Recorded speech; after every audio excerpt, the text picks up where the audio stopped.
let's talk about what it's really like living in Dallas, Georgia. First of all, you should know that Dallas is a suburb of Metro Atlanta. And so while it's not city-like, it's not urban like the city of Atlanta, it's just outside of the city of Atlanta, kind of in the north, more western part of Metro Atlanta. And so it's kind of a quiet suburb, and it's far from Atlanta, and all of these things really affect what it's like living here, a typical day in the life of a Dallas resident. So let's break down just that, a typical day in the life of what it means to be a resident of Dallas. What's up, y'all? My name is Victor with Atlanta Suburban Living. We put out videos every week about what it's like to live in Atlanta and the suburbs of Atlanta. Typically, for someone who lives in Dallas, there are a few factors that have a big impact on their day. One of those things is going to be how far they are to work, like the commute. Another big one when it comes to the start of the day is what time the school starts. Maybe you have kids who go to a public school. So Burnt Hickory Elementary School is in Dallas, and it starts at 8 a.m. and then the classes get out at 2:20. Also, Paulding High School is in Dallas, and these classes start at 8:30 a.m., get out at 3:30 p.m. When it comes to your commute to work, this is a big factor for people who live in Dallas. If you're working in an area in or around the city of Alpharetta, that's about 40 miles away from Dallas, so you're looking at about a 60 to 90 minute commute.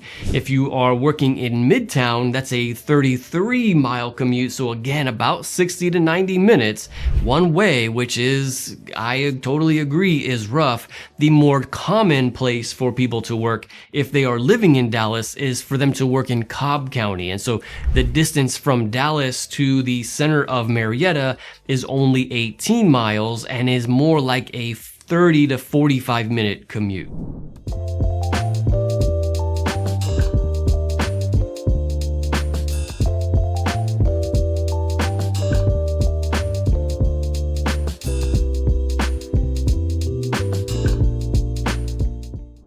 So you've got the school starting at around 8 to 8:30. You've got about a 45-ish, maybe hour-long commute. So you might be waking up sometime around, 7 or 7:30, getting out of the house by 7:30 or 8 a.m., and then heading to work. There is going to be traffic. This is a normal thing here in Metro Atlanta. When you live here long enough, you just kind of like plan for it. You listen to a podcast or maybe some music. This is a typical thing. This is what comes with the lower cost of living, which is one of the biggest draws for living in Dallas. And we're going to get to more of a breakdown of the cost of living in Dallas.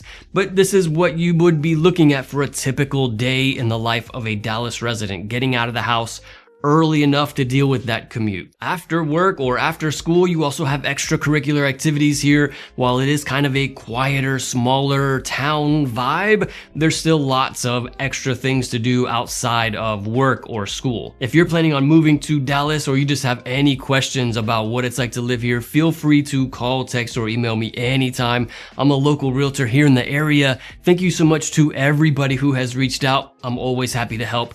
There are certainly lots of things to do. My kids, they do baseball, and my daughter does gymnastics, and so there's lots of those kinds of different things to do. Lacrosse is very big here for the kids.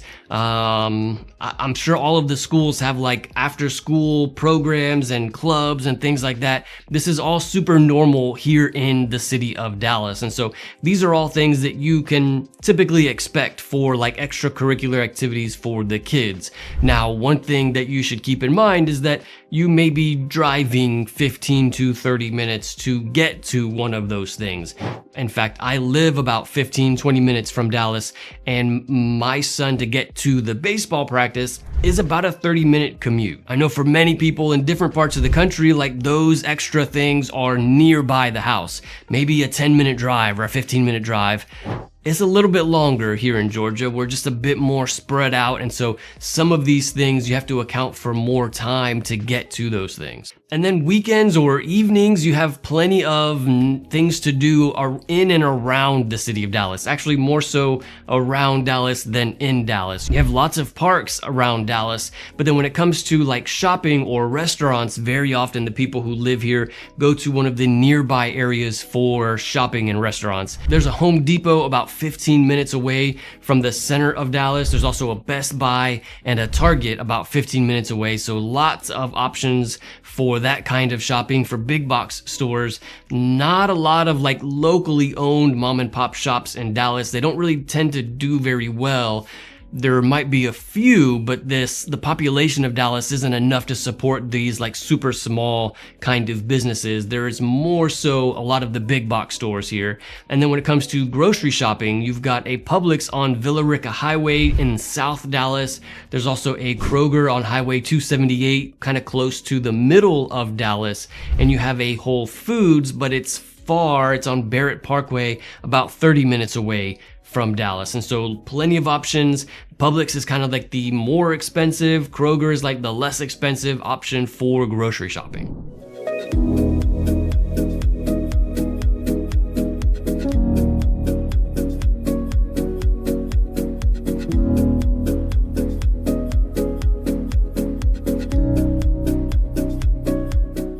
But without a doubt, one of the biggest reasons why so many people move here is for the lower cost of living. While the commute may be a little bit longer and maybe you got to drive a little bit more to get the kids to their things or to get to a grocery store, it's the lower cost of living that people are really going for here.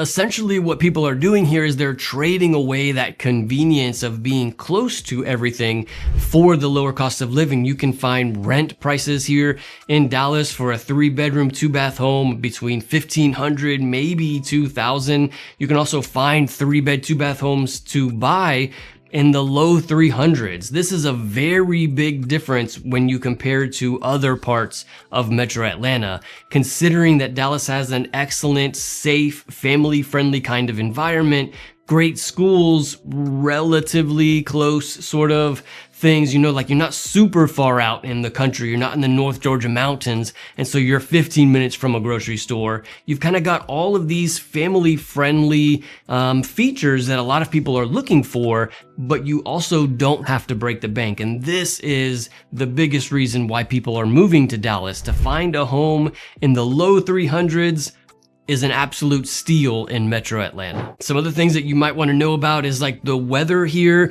You typically have in the summertime highs of about 95 to 100, maybe for a couple weeks. And then in the winter, the lows probably reach down to about 20 degrees. Every time I quote these temperatures, there's somebody in the comments talking about how I'm totally wrong. It just varies so much, and I totally understand. I mean, it might not be 20 degrees this year. I mean, one year, I think about 2 or 3 years ago during Christmas time, it was like the coldest temperatures I had ever seen here in Georgia. It was like 5 or 6 degrees Fahrenheit.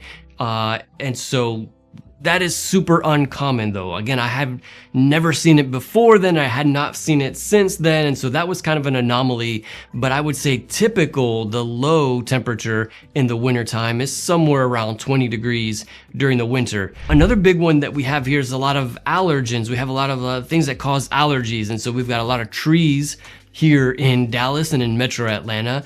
And what comes with all of these trees and all of this vegetation and all of the green space is a lot of things that cause allergies. In fact, this is all something that affects me. So I take one of those like daily Claritin pills or one of those like typical allergy relief things that's 24 hours during allergy season.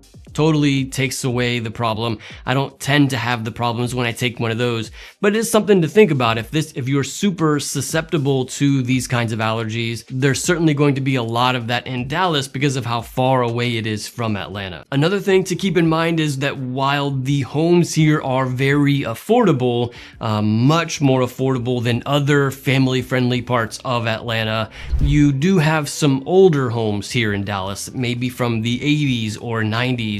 And so these homes are certainly not new construction. There is some new construction in Dallas, but those kinds of more affordable homes are a bit older. And so we have a lot of people who are remodeling homes here in Georgia, but there are certainly some that you need to be aware of, be careful of, be cautious of these older homes. When it comes to new construction though, for like a typical 3-bed, 2-bath home, 2,000 square feet, you're probably looking at closer to like the low 400s in the city of Dallas. Overall, this is one of my favorite suburbs, but if you want a full list of the pros and the cons of living in Dallas, Georgia, you can check out this video here. I'll see you in the next one.